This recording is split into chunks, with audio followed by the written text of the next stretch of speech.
අපි අද බලමුද ලස්සන එපීසියා ටිකක්. බලන්නකො විසිතුරු පත්‍ර තියෙන ලස්සන එපීසියා. මේකේ ලස්සන මලක් පිපීගෙන එන්නේ. මලක් පිපුණාම ඔයාලට පෙන්වන්නම් ආයෙ.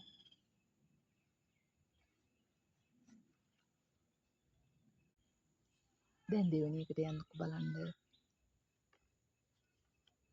මේකේ අමුතුම පාට පත්‍ර. රෝස් පාට රූප දුඹුරු පාටක් එක්ක ලස්සන පත්‍ර ටිකක්. මෙයාත් අමුතුම ලස්සනක්.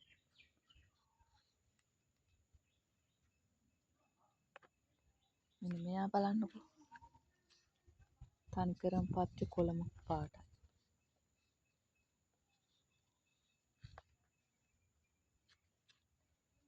මෙයා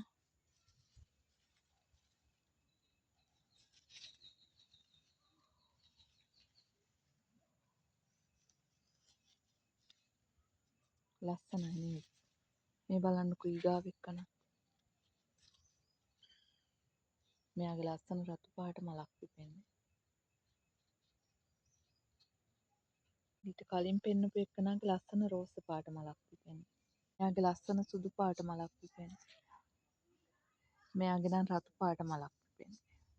බලන්නකො එක මල වුණත් පත්‍රවල විවිධත්වය ලස්සනයි නේද?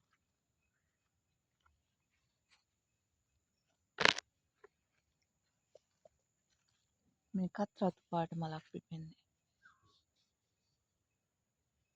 මෙයත් රතු පාට මලක්. පත්‍ර විවිධ වුණාට. කහ පාට මලක් පිපෙන්නේ. කොළ පාට.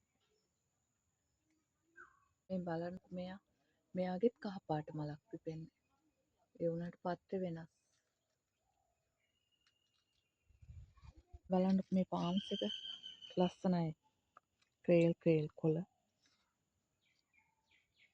පාන්ස් එකත් ඒ වගේ වර්ගයේම එක වෙනස් විදියක්.